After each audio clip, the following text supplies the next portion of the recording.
to Eden Camp. We're in one of the garages today.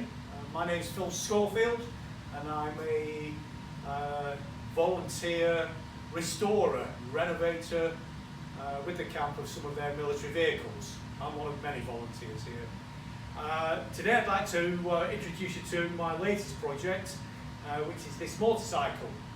But before I say anything more about it, a bit of how we go about doing the restorations on the vehicles here. And it's the same approach for all the vehicles, regardless of how big or small they are. We've generally an idea of what we've got.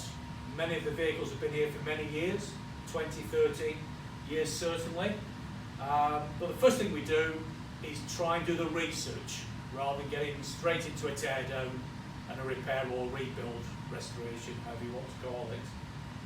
And the first thing to do is create a folder. And within that, we start to document very early on what we think we've got, because often, as you progress, it may turn out to be something different. So in terms of doing the research, yes, we need to look online, and there's masses of information out there these days that you can access, but you still need to know where to start. The bike looks British, and the obvious clue to it being British is just here on the engine. We've got the M, which would suggest very strongly we've got a Matchless, and as well, looking for the obvious signs, if you start digging around, and in this case I'm going to take the seat off, which was pre-loosened like Blue Peter, we can actually see a frame number which we will use as part of our research. Okay, we found out there's a Matchless from the obvious logo. We've got a frame number which we can use as part of our research, and the other one to look for is the engine number, and we have very clear marks on the engine here which we can actually interpret to help us pin it down, particularly in terms of age and model. Okay, just picking up on the engine number, cheated slightly here in as much as we took a look at the bike last week and cleaned up a few places, and the engine number tells us that it's a 41/G3L. The 41/G3L is a clear demarcation that this is the War Department model by Matchless, introduced in 1941. We also have a very clear engine number on it, 57871, which we'll be able to cross-reference with various documents online to pin down the age. The letter A on there tells us that it's got AML controls, if you prefer, and we're not quite sure yet what the B number is, but it's probably referring to the base workshop where it was originally installed or worked upon. The other interesting thing about this bike is it came with its original toolkit holder from the other side of the bike, and within it we have this very nice brass plate. And the big clues on this, of course, are it says Ministry of Supply, which will suggest we're looking at a War Department vehicle. It contains its original vehicle number, and we've got another chassis number.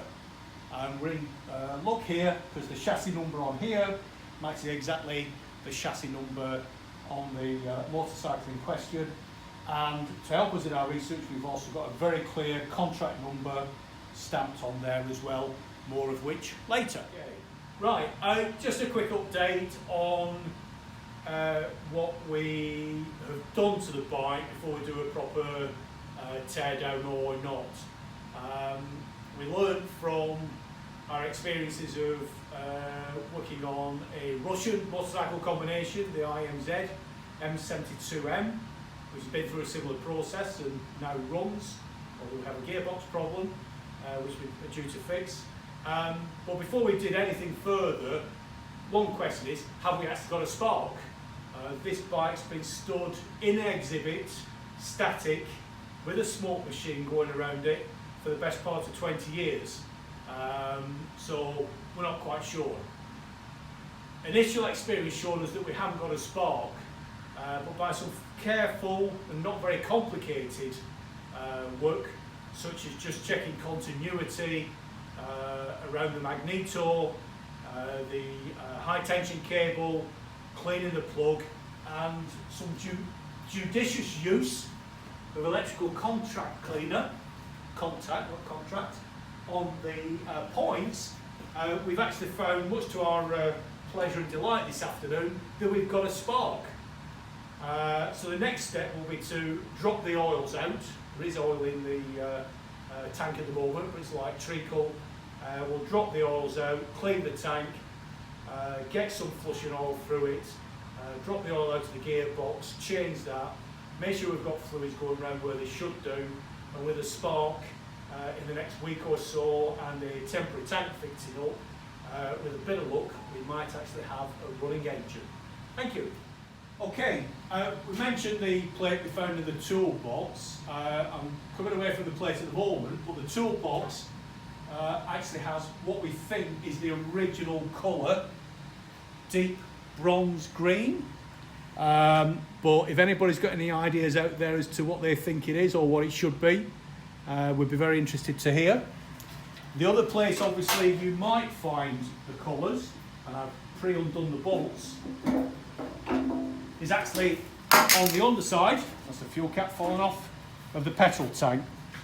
And again, we believe here and elsewhere here, we've got the original paint of a similar hue to the toolbox.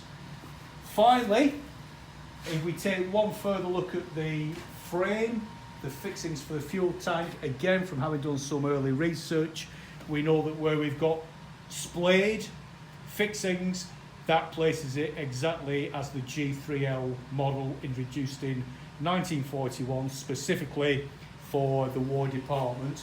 The L, by the way, standing for light, not ladies, as it was a stripped down version for use by the forces. Finally, just to sign off, one of the things we're considering is whether or not we should go for a full repaint, as I say, in deep bronze green, which we think it is, or whether or not perhaps we ought to just clean it up, get the worst of the rust off, and retain it in its current patina with all its faults. It isn't perfect, it isn't beautiful, but it is real and is what it is. Thank you.